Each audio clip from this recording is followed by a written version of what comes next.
Tattoo. When I was a child, I would steal glances at my grandfather's tattooed blue anchor, only sometimes visible on his tanned forearm just below his khaki sleeve. I wasn't sure if I was supposed to see it.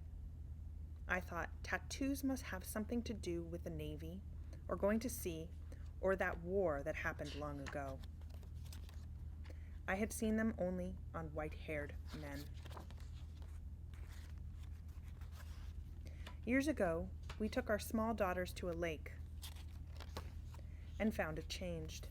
The crowd was rough, loud, like the motorcycles they had arrived on. They were not like us. Even the women had tattoos.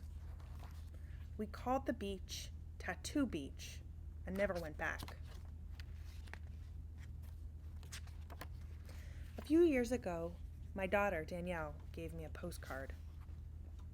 It is a black and white photo of a nude woman with her arms outstretched. She has a vine with flowers tattooed on the scar across her missing breast. I hung the card up on my studio door.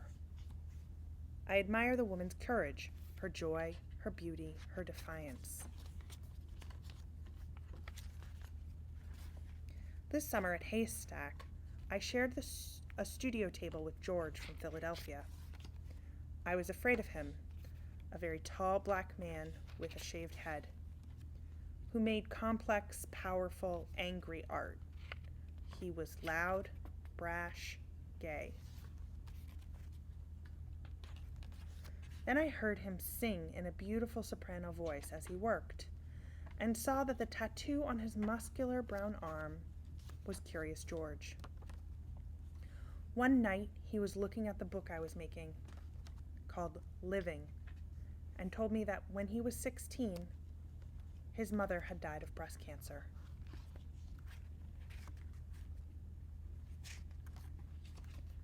Last month, I sat in art class next to a young woman who had blue rubber bands wrapped around her middle finger. I was wrong. They were not rubber bands, but tattoos.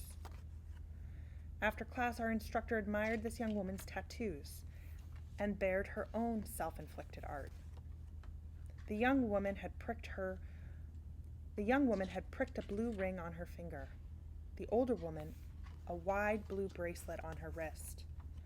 The two women talked of the ink they'd used, the needles, the time it took, the pain.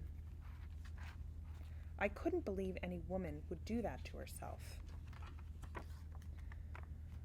Thursday night, at an art show opening, I stood in the gallery with two other artists. We talked about our tattoos, blue dots to mark radiation's burn, reminders that made us sad, angry, frightened, grateful to be alive. I have blue dots on my hip, one now even on my chin. There are 3 in a row above the scar on my blank left chest. One of the women pulled down the neckline of her dress to show us a blue dot centered between her breast, now gone. We compared our tattoos standing there in the art gallery among the guests. As if this were an ordinary thing to do. Then we laughed. Maybe we should connect the dots. Now I think I want a real tattoo, a symbol used long ago by courageous female warriors. It could be my symbol of the courage, power, and strength I need to fight my cancer. It could be my prayer flag.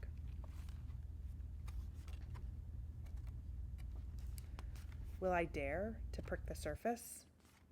Would it help to add another scar?